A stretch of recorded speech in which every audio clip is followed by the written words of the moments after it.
आए हुए जीव के सारे कार्य सिद्ध हो जाते हैं, वो गुण। तो भगवान की शरण में आने के लिए जो सबसे उपयोगी गुण है वो भगवान का स्वभाव है। और स्वभाव को देखकर भगवान की शरण में आने पर जो जीव का कार्य सिद्ध होता है वह कार्य भगवान के प्रभाव से सिद्ध होता है। तो स्वभाव प्रभाव के द्वारा ही जीव भगवान की शरण में जाकर परम कल्याण को प्राप्त करता है।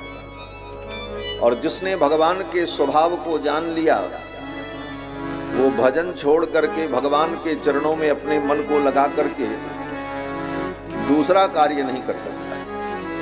गोस्वामी तुलसीदास जी महाराज लिखते हैं, भगवान शंकर भगवती पार्वती से कहते हैं, उमा राम स्वभाव जिन जाना ताहि भजन तज भाव न आना। जो भगवान के स्वभाव को जान गया वो भगवान का भजन छोड़ करके दूसरा काम नहीं कर सकता। तो भगवान के स्वभाव को और प्रभाव को हम कैसे जाने?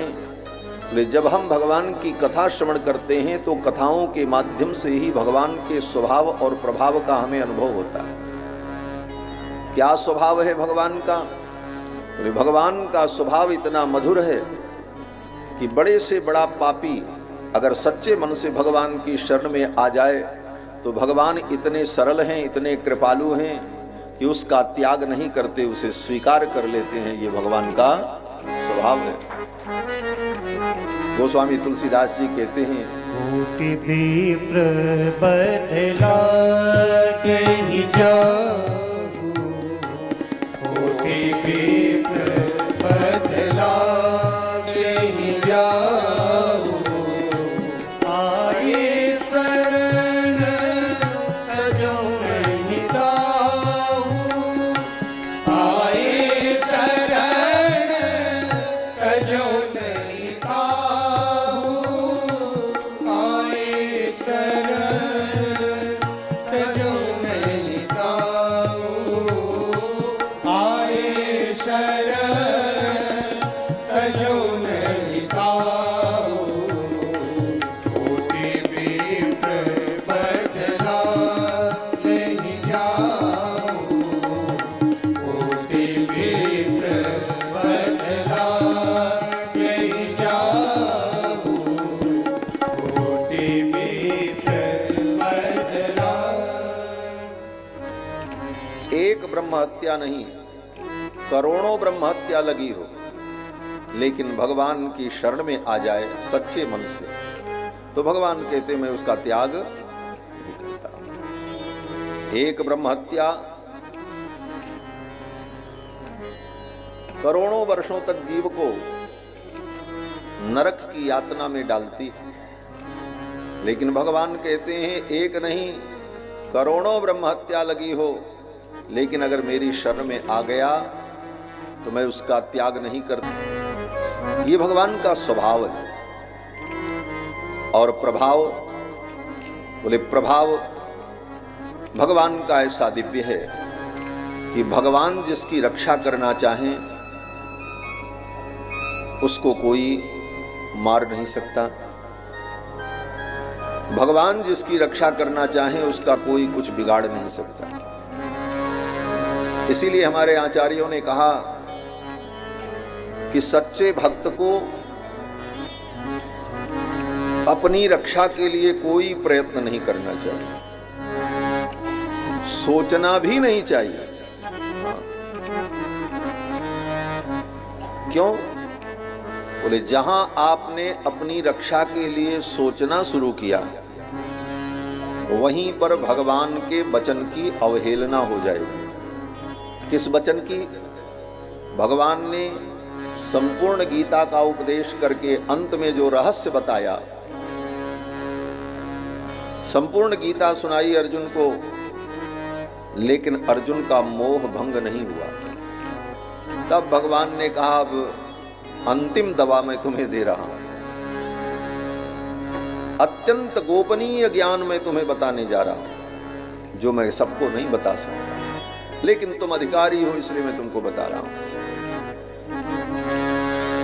गुह्यात् गुह्यतमं भूय शृणु मे परमं वचन। हे अर्जुन, अब मेरे परम वचन को सुनो। अर्जुन ने कहा, महाराज बताओ। भगवान ने कहा, तुम केवल एक काम करो, मेरी शरण में आ जाओ। शरण में आने का मतलब कहीं भगवान बैठे हैं और उनके पास हम चले जाएं, ये शरण में जाना, ये तात्पर्य नहीं। भगवान सर्वत्र विद्यमान हैं, हम भगवान की ही शरण में हैं। कहाँ जाएंगे? भगवान की सत्ता के बाहर जाने का जीव प्रयास भी नहीं कर सकता और जा भी नहीं सकता। सर्वत्र भगवान की ही सत्ता है, हम भगवान की ही शरण में हैं और भगवान सर्वत्र हैं। शरण का मतलब रक्षक। भगवान ही हमारे रक्षक हैं, इस बात को हमारी बुद्धि ठीक ठीक स्वीकार कर ले, इसी का नाम शरणागति। बुद्धि मान ले कि भगवान हमारे रक्षक हैं, वो सब जगह हैं, अब हमें कुछ करने की आवश्यकता नहीं है, अपने कल्याण के लिए कोई भी प्रयत्न हम न करेंगे, ये शरणागति।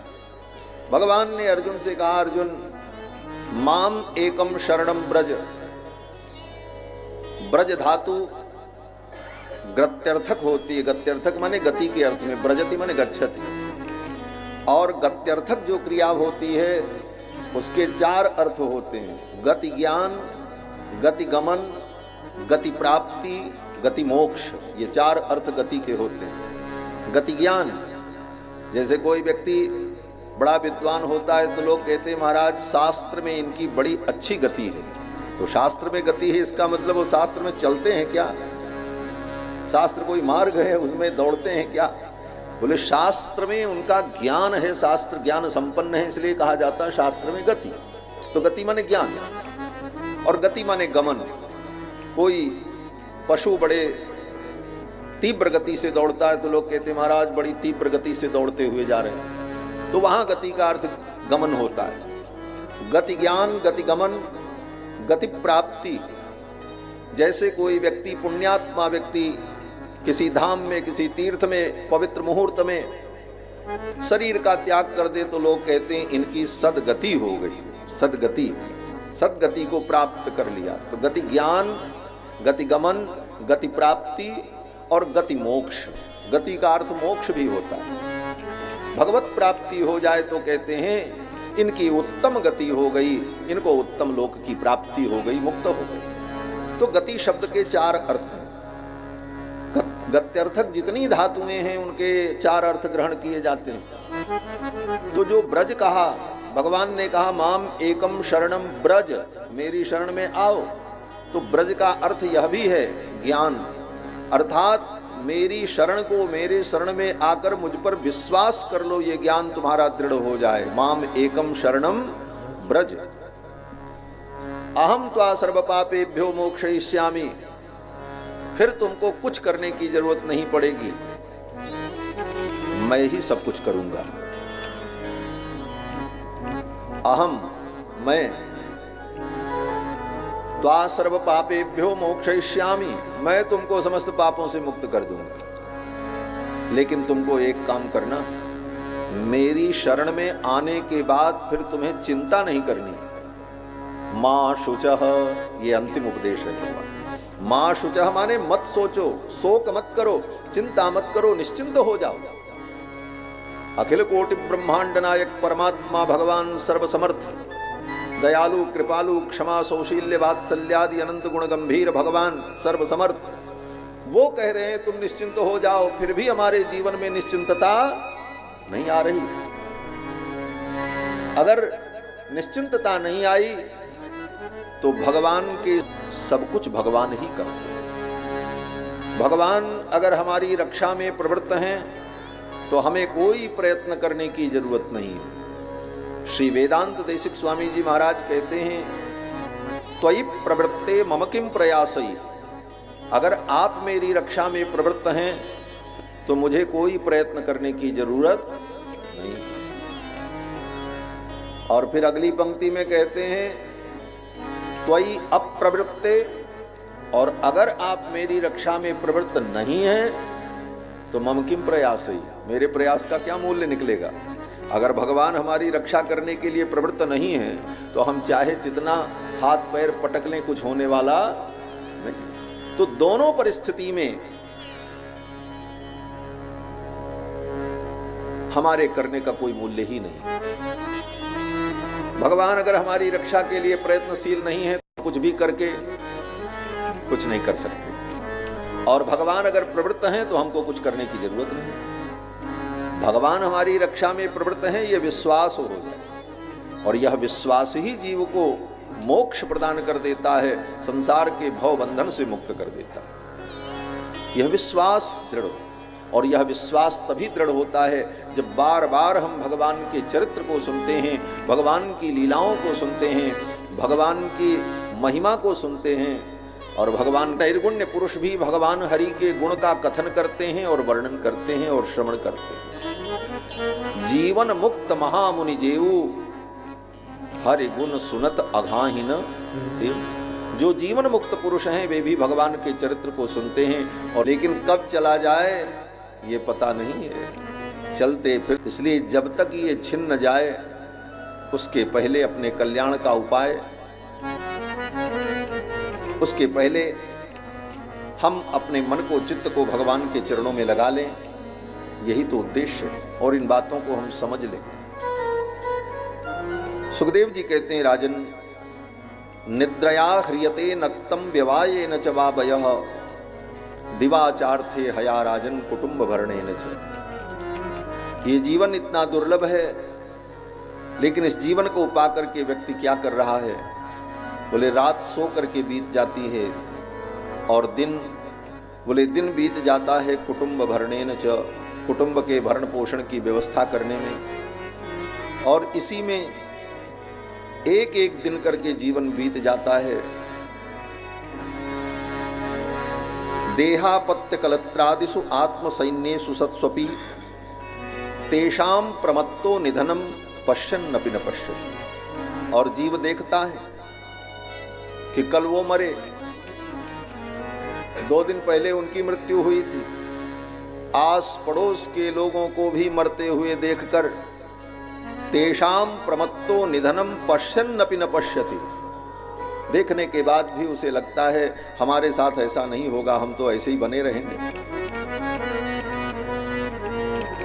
यह जो भ्रम है जीव का, ये भ्रम दूर हो जाएगा। सुखदेव जी कहते हैं, राजन तस्मात् भारत सर्वात्मा भगवान ईश्वरो हरिः श्रोतव्यः कीर्तितव्यश्च स्मर्तव्यश्चेच्छता भयम्। हे राजन, हे भारत, परीक्षित का एक नाम भारत भी है, क्योंकि भरत के वंश में उत्पन्न है, इसलिए भारत। तस्मात् भारत सर्वात्मा, हे परीक्षित, भगवान सर्वात्मा हरि जो हैं उनको सुनो। श्रोतव्य, भगवान को सुनने का मतलब भगवान की ये कथा सुनो, ये कथा ही तो भगवान है। श्रोतव्य, भगवान को सुनो। कीर्तितव्यश्च, भगवान के नाम का कीर्तन ग्राम ही। राम ही सुमेरिय गाइए, राम ही सुमेरिय गाइए, राम ही संतत सुनिए राम गुण ग्राम ही, संतत सुनिए राम गुण ग्राम ही। राम ही सुमेरिय गाइए, राम ही सुमेरिय गाइए, राम ही। इसका परिणाम क्या होगा? बोले भगवान को सुनते रहो, भगवान को गाते रहो, भगवान का स्मरण करते रहो। इसका परिणाम यही होगा कि जब जीवन का अंतिम क्षण आएगा तो भगवान को याद करते हुए इस दुनिया से हम विदा हो जाएंगे। जन्म लाभ पर पुंसाम अंते नारायण स्मृति, यही जीवन का सबसे बड़ा लाभ है। इस जीवन का लाभ ये नहीं है कि हमने 20 भाषाएं सीख ली। इस जीवन का लाभ ये नहीं है कि हमने बहुत बड़ी बड़ी डिग्रियां अर्जित कर ली। इस जीवन का परम लाभ ये नहीं है कि हमने बहुत बड़े बड़े संस्थान बनाए, बड़े बड़े पुरस्कार पाए, हमने जीवन में बड़े बड़े काम कर डाले। इस जीवन का परम लाभ है कि जब जीवन का अंतिम क्षण आए तो भगवान का स्मरण करते हुए विदा हो। ये जीवन का परम लाभ। ये सुखदेव जी कह रहे हैं, आत जन्म लाभ परः पुंसाम अंते नारायण स्मृति। अंत में भगवान नारायण की स्मृति हो। यद्यपि प्रपन्न वैष्णव के लिए इसकी भी जरूरत नहीं, रहस्य है ये। जो प्रपन्न वैष्णव है, प्रपन्न वैष्णव का मतलब जो पूर्ण रूप से भगवान पर आश्रित होकर भगवान के भरोसे निश्चिंत हो गए हैं, मां शुचः, इस भाव को अपने हृदय में दृढ़ कर लिया है, वो इसकी भी चिंता नहीं करते कि मरते समय भगवान का स्मरण होगा कि नहीं होगा। उनको अंतिम स्मृति की भी जरूरत नहीं पड़ेगी। स्वयं भगवान कहते हैं, यदि भक्ताः बातादि दोषेन भक्ताः मां च विस्मरेत्, बात पित्त कफ इन दोषों के कारण अगर मरते समय भक्त ने मेरा स्मरण नहीं किया तो चिंता की बात नहीं। भगवान कहते हैं चिंता की बात नहीं है।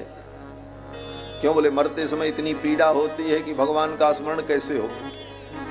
72,000 नाड़ियां फटने लगती हैं,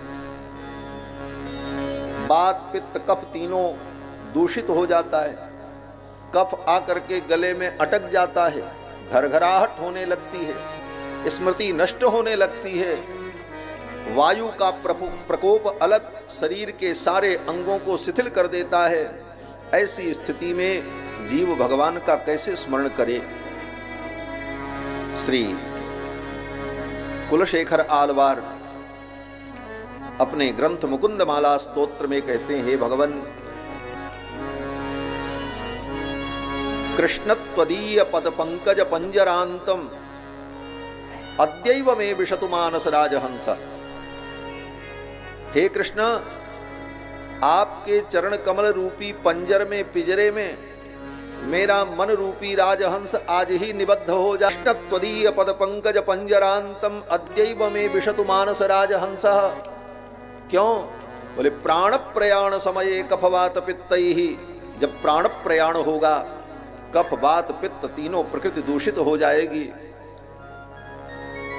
कंठावरोधन विधौ स्मरणम कुतस्ते, कंठ अवरुद्ध हो जाएगा, आपका स्मरण मैं कहां कर पाऊंगा। इसलिए ये जिम्मेदारी मेरे ऊपर मत डालो गोविंद, आप ही ये भी संभालो। भगवान कहते हैं अच्छा, अगर ऐसी बात है तो तुम चिंता मत करो। यदि बातादि दोषेन भक्ता मां च विस्मरेत्, अहम स्मरामि मद भक्तम नयामि परमाम गतिम। अगर बात पित्त कफ इन दोषों के कारण मरते समय जीव मेरा स्मरण नहीं कर पाता तो अहम स्मरामि मद भक्तम, अपने उस भक्त का मैं स्मरण कर लेता हूं और उसको परम गति प्रदान कर देता हूं। भगवान कहते तुमको स्मरण की जरूरत भी नहीं पड़ेगी, मैं ही तुम्हारा स्मरण कर लूं। अहम स्मरामि मद भक्तम नयामि परमाम गतिम, और उसे मैं स्वयं परम गति प्रदान करूंगा। नयामि परमाम गतिम, परम गति वैकुंठ के लिए मैं उसको लेकर के जाऊंगा। नयामि,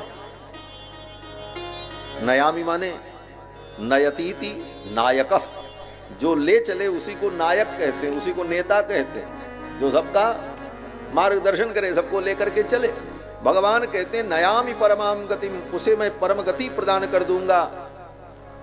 और ये कार्य भगवान कैसे करते हैं? बोले जो प्रपन्न वैष्णव पूर्ण रूप से भगवत आश्रित होकर निश्चिंत रहता है, उसके हृदय में बैठे हुए अंतर्यामी भगवान मरण काल में स्वयं उसका स्मरण करके उस जीवात्मा को लेकर इस शरीर से बाहर निकलते हैं।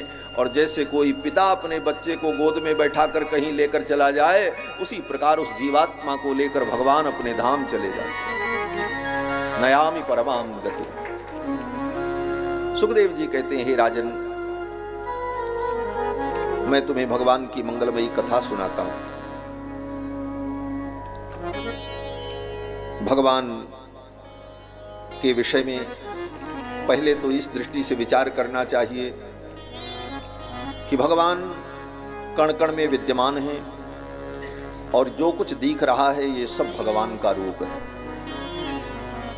और इसके लिए, इस दृष्टि को दृढ़ करने के लिए क्या करना चाहिए? कहते हैं जितासनो जितश्वासो जित संगो जितेंद्रिय। आसन को जीतकर प्राणायाम के द्वारा श्वास प्राणवायु पर नियंत्रण करके, जित संगो अपनी इंद्रियों को विषयों में जाने से रोककर भगवान का ध्यान करना चाहिए। कैसे ध्यान करें? तो स्थूलो भगवतो रूपे मनः संधारयेत् धिया। भगवान के स्थूल रूप में अपनी धी माने बुद्धि को स्थिर करना चाहिए। भगवान का स्थूल रूप क्या है? बोले आसन लगा करके बैठ जाओ और विचार करो, चिंतन करो। ये संपूर्ण सृष्टि ही भगवान है। सूर्य जो चमक रहा है वो भगवान का नेत्र है, चंद्रमा भगवान का मन है, समुद्र भगवान की कुक्षी है, ये पर्वत पहाड़ भगवान के विराट पुरुष के शरीर की हड्डियां हैं, नदी नाले और जलस्रोत जो हैं ये विराट परमात्मा के शरीर की नाड़ियां हैं, वायु ही भगवान का कर्ण है, अग्नि ही परमात्मा का मुख है, ये संपूर्ण सृष्टि भगवान के अंदर विद्यमान है। इंद्रादि देवता भगवान की भुजा हैं और इस प्रकार से छंदांस्य अनंतस्य शिरो गृणंति, वेद जो हैं वो भगवान के शिरोभाग हैं। दृष्टा यम स्नेह कला द्विजानी, और यमराज जो हैं धर्मराज वो भगवान की दाढ़ें हैं। हासो जनोन्माद करी चमाया, जो हंसी है भगवान की वही ये माया है। भगवान मुस्कुराते हैं तो भगवान की माया ये प्रपंच की रचना कर देती है। इस प्रकार से सर्वत्र भगवान का हम चिंतन करें, ये विराट परमात्मा का चिंतन है, स्थूल रूप का चिंतन। फिर सुखदेव जी कहते हैं राजन, फिर आंखों को बंद करके अपने हृदय के अंदर भगवान के सूक्ष्म रूप की धारणा करनी चाहिए। जो भगवान बाहर विराट रूप में विद्यमान हैं वही भगवान अत्यंत सूक्ष्म रूप में हमारे हृदय के अंदर भी विद्यमान है। किस प्रकार से? बोले प्रादेश मात्रम पुरुषम बसंतम। इस हृदय के अंदर जो हृदय कमल है, उस हृदय कमल के अंदर भगवान प्रादेश मात्र चतुर्भुजम, चतुर्भुज रूप में कंज रथांग शंख गदा धर्म धारणया स्मरंती। शंख चक्र गदा पद्म को धारण किए हुए भगवान हमारे हृदय में सूक्ष्म रूप से विराजमान है। बोले बाहर जो स्थूल है वो भी भगवान, और हमारे अंदर जो सूक्ष्म रूप से विराजमान हैं वे भी भगवान। अर्थात इसी को वेदों ने कहा अणोरणीयान महतो महीयान। भगवान अणु से भी अणु हैं और महान से भी महान। अणु रूप में हमारे अंदर विद्यमान हैं और विभु रूप में सर्वत्र विद्यमान हैं। अंतर बहिश्च तत्सर्वं व्याप्य नारायण स्थितः। अंदर बाहर सब जगह व्याप्ति। किस प्रकार से? बोले जैसे रसगुल्ला रस में डूबा रहे तो रस कहाँ कहाँ है? बोले उस रसगुल्ले के बाहर भी रस है और अंदर भी रस है, और रस है इसीलिए वो रसगुल्ला है। अगर रस न रहे तो फिर वो गुल्ला ही बचेगा और कुछ नहीं बचेगा। उसी प्रकार अंदर बाहर भीतर सर्वत्र भगवान विद्यमान हैं, और भगवत रस के कारण ही संसार में रस दिख रहा है। जहाँ कहीं कोई रस मिल रहा है वो भगवान के कारण ही, क्योंकि भगवान सर्वत्र रस रूप विद्यमान हैं। इसलिए इस संसार में भी रह करके कहीं न कहीं यत्किंचित रस जो मिलता है वह भी भगवान का ही अंश है। तो अंदर भीतर बाहर सर्वत्र भगवान विद्यमान हैं, इस भाव का चिंतन करें। लोग कहते हैं महाराज जब यही सिद्धांत है तो ये मंदिर और पूजा और भगवान ये फिर क्यों? बोले ये इसलिए है कि ये करते करते तब जाकर के वो भावना तुम्हारी दृढ़ होगी, एक दिन में नहीं होगी। ज्ञानी लोग कह तो देते हैं सर्वत्र भगवान है, क्यों मूर्ति पूजा करें, मंदिर क्यों, भगवान जब सब जगह हैं। बोले भगवान सब जगह हैं, लेकिन ये भावना तुरंत दृढ़ नहीं होगी। पहले भगवान के रूप की उपासना पूजा, ये भगवान है इनको भोग लगाओ, इनकी आरती करो, इनको शयन कराओ, ये भावना करते करते जब हमारा अंतःकरण धीरे धीरे शुद्ध हो जाता है तब उसका प्रभाव यह होता है कि सर्वत्र भगवान दिखने लगते हैं, अंदर बाहर सर्वत्र उन भगवान की अनुभूति। लेकिन डायरेक्ट कहो कि ऐसा अनुभव करो, बोले तब नहीं होगा। इसीलिए हमारे आचार्यों ने कहा कि तत्र वासः साधनम और अत्र वासः साध्यम। श्री वचन भूषण ग्रंथ में श्री लोकाचार्य स्वामी जी महाराज कहते हैं कि मंदिर में जो भगवान विराजमान हैं वो क्या हैं? बोले साधन बन करके बैठते हैं। और साधन बन करके बैठते हैं और भगवान ये विचार करते हैं, मेरे रूप को देख करके विचार करके ये अपने मन को लगावे, और जब अपने मन को मेरे में लगा देगा तब मैं इसके हृदय में जा करके बैठ जाऊंगा। तो मंदिर में बैठ करके भगवान साधन बनते हैं और फिर उसके हृदय में आकर के बैठ जाते हैं, ये भगवान साध्य हो जाते हैं। सुखदेव जी ने कहा, राजन अपने हृदय के अंदर भगवान के स्वरूप का चिंतन करना चाहिए। वैराग्य का वर्णन किया। ये भाव तभी दृढ़ होगा जब हम थोड़ा वैराग्य के विषय में भी विचार करेंगे। हम सब करते हैं लेकिन वैराग्य के विषय में विचार नहीं करते। जैसे हम जीते हैं रहते हैं, उस करनी में कोई परिवर्तन नहीं करना चाहते और सोचते हैं सब कुछ हमें प्राप्त हो जाए। सुखदेव जी कहते हैं पहले तो अपने मन को वैराग्य से युक्त करो। क्या वैराग्य है? सुखदेव जी कहते हैं जो मिल जाए उसी में संतुष्ट रहो और अपनी आवश्यकताओं को कम कर लो। जितना हो सके अपनी आवश्यकताओं को कम करो।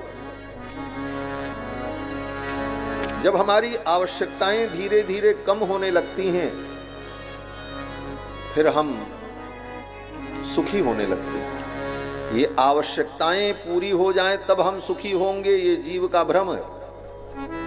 आवश्यकताओं को धीरे धीरे कम कर दें, ये सुखी होने का उपाय है। कितना कम कर दें? बोले महात्माओं ने अपने जीवन में जो अनुभव किया, सुखदेव जी कहते हैं अगर बिना कपड़ा के भी काम चल जाए तो ज्यादा अच्छा, क्योंकि सुखदेव जी कपड़ा भी नहीं पहनते। बोले नहीं चलेगा हमारा।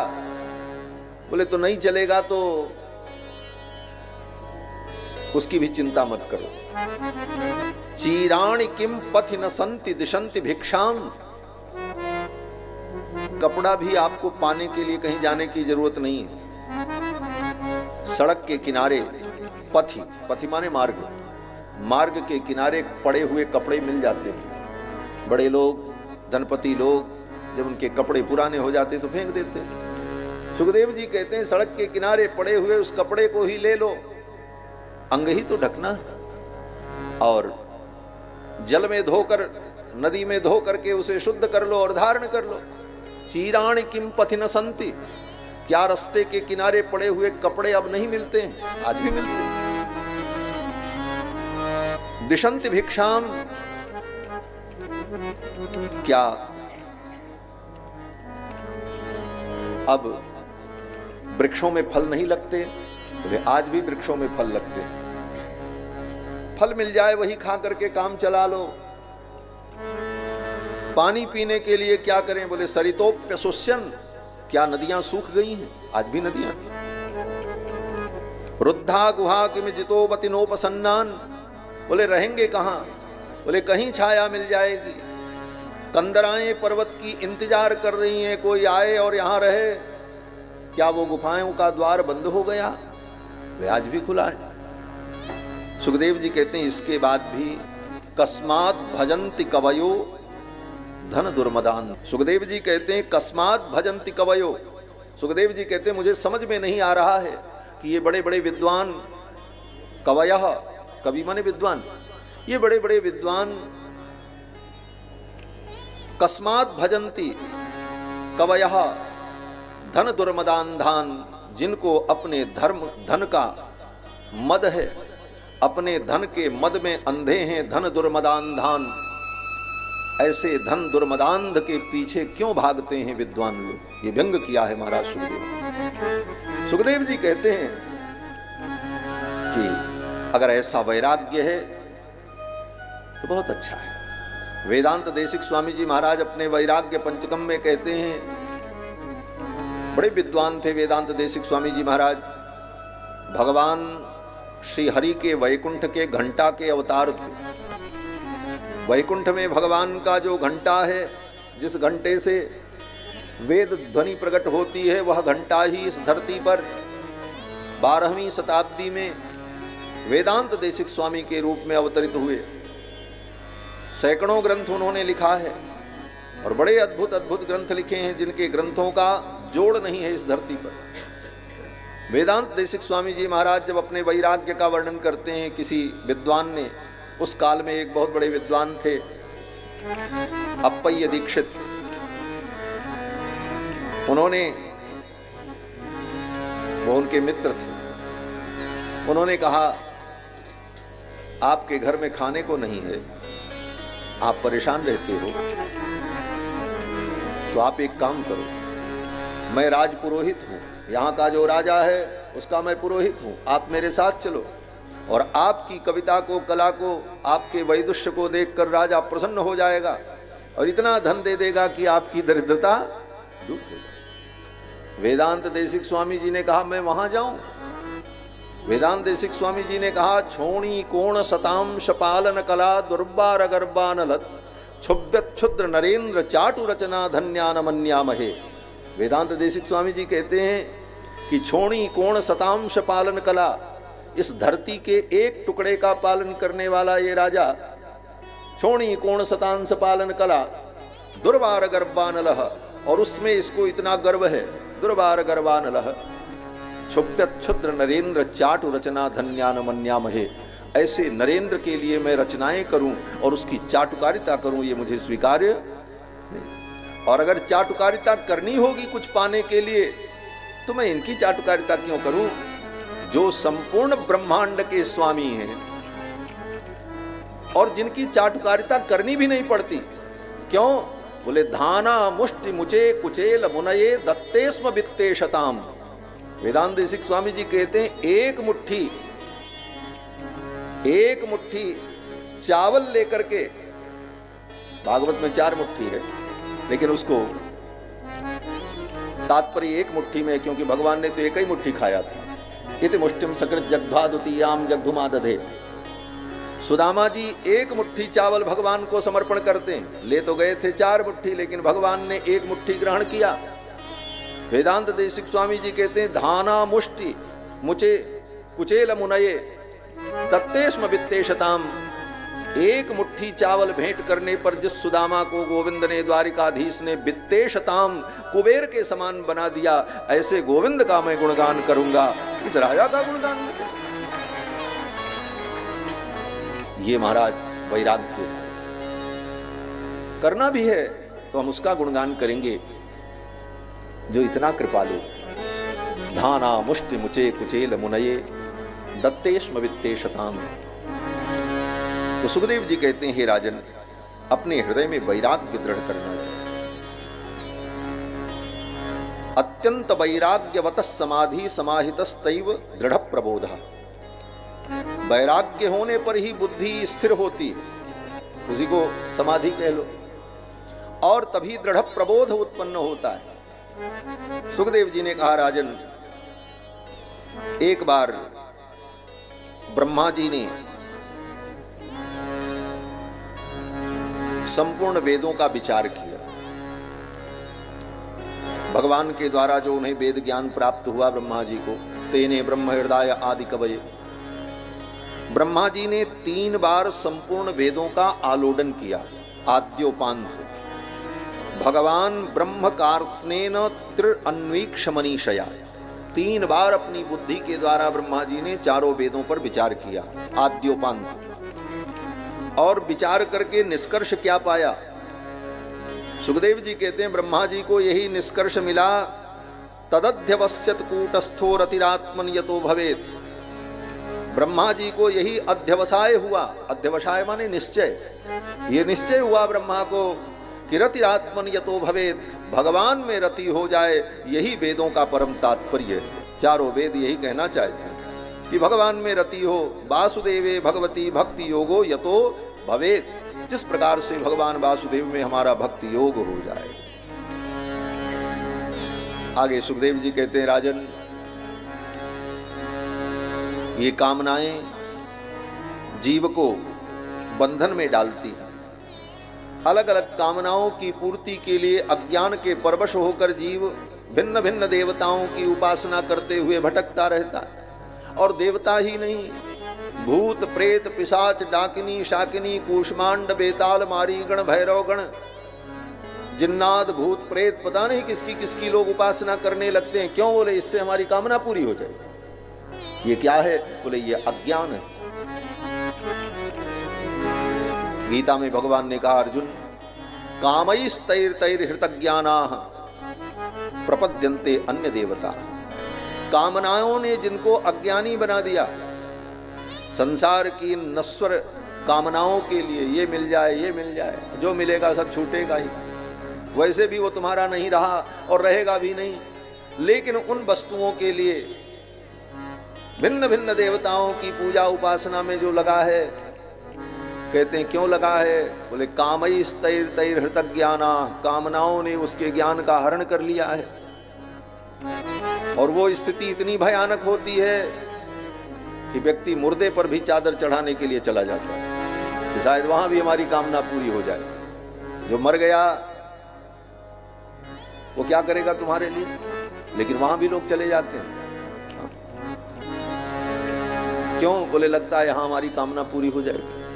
जब भगवान से कामना हमारी न पूरी हुई, सर्वज्ञ भगवान जो हमारे सारे दुख सुख को जानते हैं, उन भगवान से हमारी सारी कामनाएं पूरी नहीं हुई, तो ये क्षुद्र देवता हमारी कामना क्या पूरी करेंगे? इसीलिए हमारे आचार्यों ने कहा, क्षुद्रा रुद्र पितामह प्रभृतयः कीटा समस्ता सुराः। भगवान की महिमा के सामने ये सब बहुत क्षुद्र हैं, बहुत छोटे हैं। क्षुद्र का मतलब अन्यथा नहीं है, क्षुद्र का मतलब छोटे। क्षुद्रा रुद्र पितामह प्रभृतयः, और बाकी देवता बोले कीटा समस्ता सुराः, बाकी तो सब कीड़े मकोड़े के समान। वो भगवान की महिमा। उन भगवान के चरणों का आश्रय छोड़कर हम भटकते हैं। सुखदेव जी कहते हैं, कोई धन के लिए माया देवी की आराधना करता है, कोई पुत्र के लिए प्रजापति की आराधना करता है, कोई इंद्रियों के लिए इंद्र की आराधना करता है। लेकिन सच्चाई तो यह है कि अगर तुम्हें इन वस्तुओं की कामना है, यद्यपि इन कामनाओं से मुक्त हो जाओ बहुत अच्छी बात है, और अगर इन कामनाओं से मुक्त नहीं हो पा रहे हो तो इधर उधर मत भटको, भगवान की शरण में आओ। भगवान तुम्हारी कामनाओं को भी पूर्ण कर देंगे। अगर तुम निष्काम हो तब भी भगवान की शरण में आओ।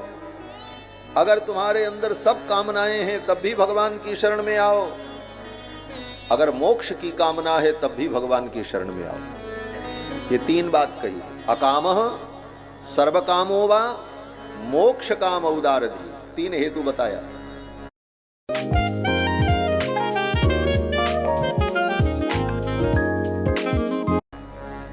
इन तीन हेतुओं से तुम भगवान की शरण में आ जाओ। अकामः, अगर तुम्हारे अंदर कोई कामना ही नहीं है तो फिर किसी के पास जाने की जरूरत क्या है, भगवान की शरण में रहो। सर्वकामः, अगर सब कुछ चाहिए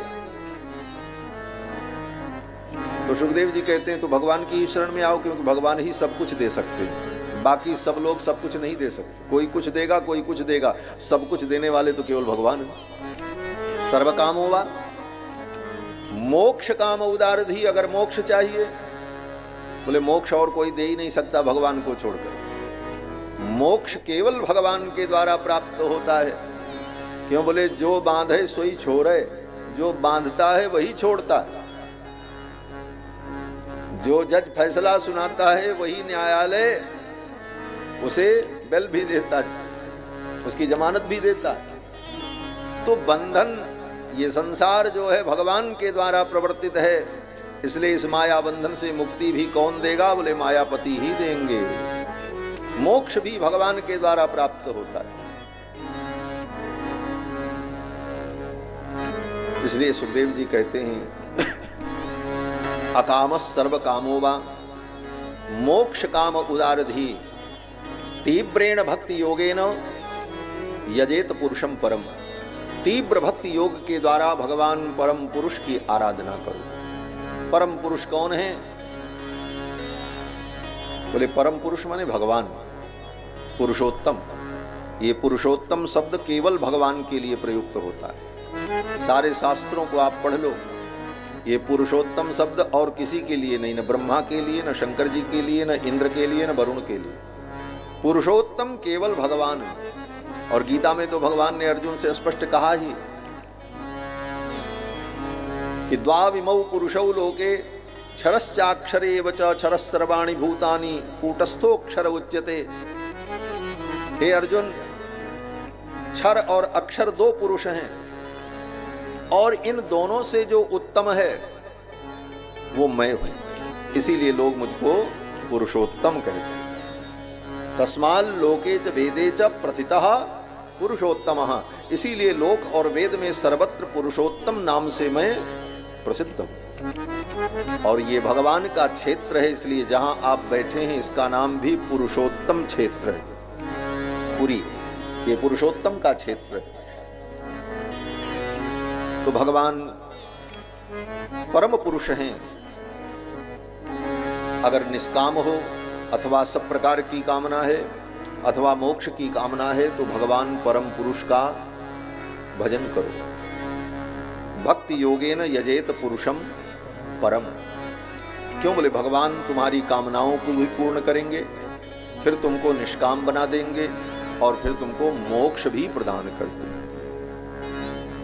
इसी बात को गोस्वामी तुलसीदास जी महाराज कहते हैं कि तुलसी सो सब भांति परम सुख, जो चाहसी मन मेरो, तो भज राम काम सब पूर्ण, करहि कृपा निधि तेरो। तुलसी सो सब भांति परम सुख, तुलसी सो सब भांति परम सुख, पूज प्राणी ते ओ पूज प्राणी ओ तुलसी सो सब भांति परम सुख, पूजा हसी मन मेरो, तो भज राम काम सब पूर्ण, तो भज राम काम सब पूर्ण, करहि कृपा निधि तेरो, हो करहि कृपा निधि तेरो, ऐसो को उदारी जग माही, ऐसो को उदारी जग माही।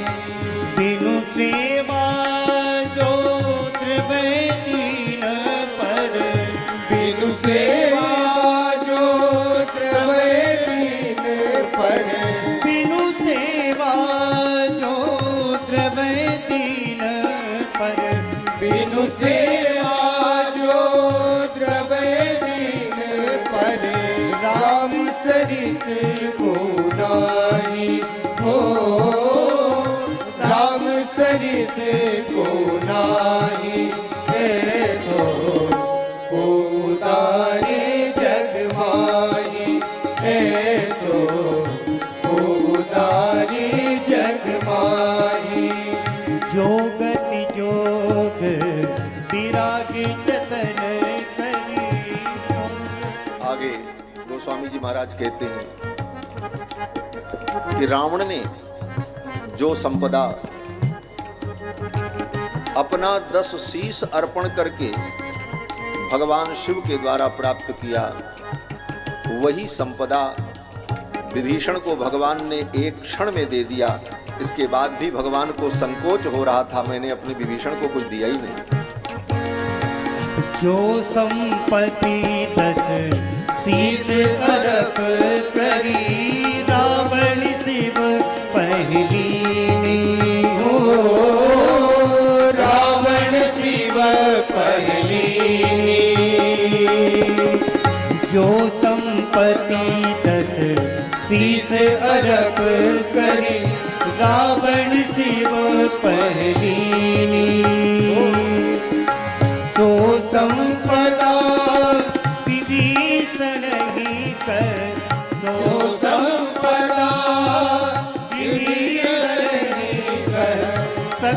सहित हरि दीनी हो, सकुच सहित हरि दीनी, ऐसो को उदारी जग माई, ऐसो को उदारी जग माई, ऐसो को उदारी जग माई, ऐसो को उदारी जग माई, को उदारी जग, को उदारी जग माई। अपने 10 सिरों को अर्पित करके रावण को जो संपदा मिली वह लंका का राज्य भगवान ने विभीषण को केवल इतने मात्र से दे दिया कि विभीषण जी ने भगवान के चरणों में अपने सिर को झुका दिया। रावण ने 10 सिर काट कय हरि दास। भजने के योग्य तो 2 ही हैं, या तो भगवान या तो भगवान के भक्त। भगवान का भजन करो चाहे भगवान के भक्त का भजन करो। श्री सीता रामचंद्र भगवान की जय। 2 बार भगवान नाम संकीर्तन कर ले। हे गोपाल राधा कृष्ण गोविंद गोविंद, हे गोपाल राधा कृष्ण गोविंद गोविंद, हे गोपाल राधा कृष्ण गोविंद गोविंद, हे गोपाल राधा कृष्ण गोविंद गोविंद, कृष्ण गोविंद गोविंद, कृष्ण गोविंद गोविंद, कृष्ण गोविंद गोविंद, कृष्ण गोविंद गोविंद, कृष्ण गोविंद गोविंद, कृष्ण गोविंद गोविंद, कृष्ण गोविंद गोविंद, कृष्ण गोविंद गोविंद, हे गोपाल राधा कृष्ण गोविंद गोविंद, हे गोपाल राधा कृष्ण गोविंद गोविंद, हे गोपाल, हे गोविंद, हे गोपाल, हे गोविंद, हे गोपाल राधा कृष्ण गोविंद गोविंद, हे गोपाल राधा कृष्ण गोविंद गोविंद, हे गोपाल ताली बजा करके कीर्तन करो। गोविंद गोविंद, हे गोपाल राधा कृष्ण गोविंद गोविंद, कृष्ण गोविंद गोविंद, कृष्ण गोविंद गोविंद, कृष्ण गोविंद गोविंद, कृष्ण गोविंद गोविंद, कृष्ण गोविंद गोविंद, कृष्ण गोविंद गोविंद, कृष्ण गोविंद गोविंद, कृष्ण गोविंद गोविंद, कृष्ण गोविंद गोविंद, कृष्ण गोविंद गोविंद, कृष्ण गोविंद गोविंद, कृष्ण गोविंद गोविंद, हे गोपाल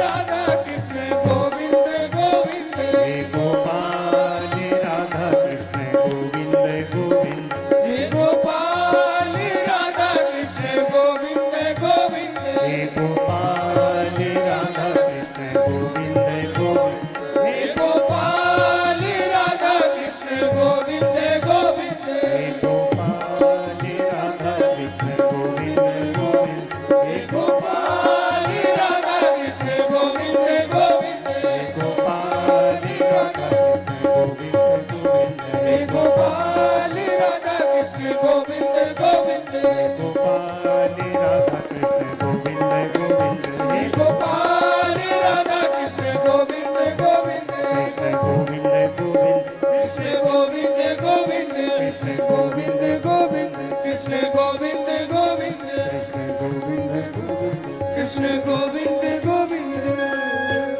श्री गोविंद भगवान की जय। सुखदेव जी ने भगवत भक्ति की महिमा का वर्णन किया कि भगवान की भक्ति से जीव को सब कुछ प्राप्त हो जाता है और वह संसार बंधन से मुक्त भी हो जाता है।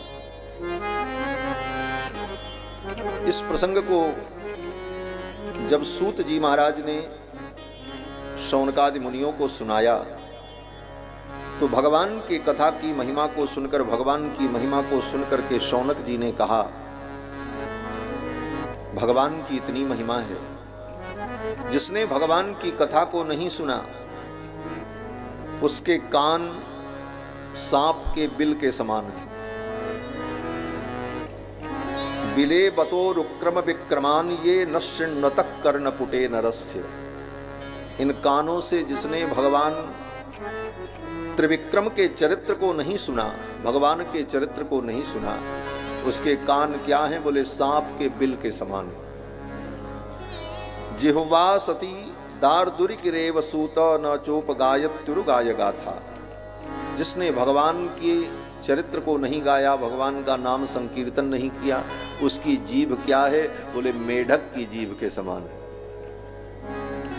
जैसे मेढक की भी जीभ होती है, लेकिन वो जीभ क्या करती है? बोले टर टर करती है। उसी तरह जीभ तो भगवान ने दिया, लेकिन उस जीभ से तुमने भगवान का गुण नहीं गाया, इसलिए वो जीभ क्या हो गई? बोले जिह्वा सती, वो असती हो गई। कल भी ये शब्द आया था, असती। मति, बुद्धि, जिह्वा, ये सब असती हो जाती है। कब? बोले भगवान को छोड़ करके जब अन्यत्र होती। मति संसार में लगे बोले असती, और मति भगवान में लग जाए तो वो सती। बुद्धि भगवान को छोड़कर दुनिया में लगे तो वो असती, भगवान में लग जाए तो सती। ये जिह्वा भी भगवान का गुणानुवाद छोड़ करके संसार के प्रपंच का वर्णन करे तो जिह्वा भी असती, जिह्वा असती। दारदुर्किरेव सूत। हे सूत जी महाराज, जो जीव भगवान का नाम न ले वो जीव क्या है? बोले मेढक के जीव के समान। भार परम पट्ट किरीट जुष्टम युक्तमांगम न नमेन मुकुंद। ये मस्तक क्या है? ये मस्तक अगर भगवान मुकुंद के चरणों में नहीं झुका तो ये क्या है? बोले भार परम पट्ट किरीट जुष्टम। इस मस्तक पर पगड़ी, टोपी और मुकुट के भार को ढोते रहो, इसका वास्तविक प्रयोजन तो गोविंद के चरणों में झुकना। ये भार ढोने के लिए थोड़ी बना हुआ है सिर की, इस पे टोपी लगा लो, मुकुट लगा लो, बड़े बड़े ताज लगा लो। सुखदेव जी कहते हैं इसकी सार्थकता तो ये है कि भगवान के चरणों में ये झुक जाए। आंखें क्यों हैं? सुखदेव जी के श्री सौनक जी कहते हैं ये आंखें भगवान का दर्शन करें, और इन आंखों से भगवान के मंदिर का, भगवान के शिखर का, भगवान के श्री विग्रह का दर्शन नहीं किया। बर्हायिते ते नयने नराणाम लिंगान विष्णोर न निरीक्षतो। इन आंखों से अगर भगवान विष्णु के, भगवान हरि के लिंगानी, लिंगानी माने लीनम अर्थम गमयतीति लिंगम, जिस वस्तु के द्वारा लीन अर्थ का, छिपे हुए अर्थ का अनुभव हो, ज्ञान हो, उसको कहते हैं लिंगम। भगवान परम गोपनीय तत्व हैं, और भगवान का मंदिर देखते ही भगवान के विषय में अनुभव होता है, भगवान का शिखर देख करके भगवान के विषय में अनुभव होने लगता है। तो ये क्या है? बोले विष्णोर लिंगानी। मंदिर, शिखर, तीर्थ, ये भगवान के चिन्ह हैं, और आंखों से इनका अगर हमने दर्शन नहीं किया तो आंख क्या है? बोले बर्हायिते।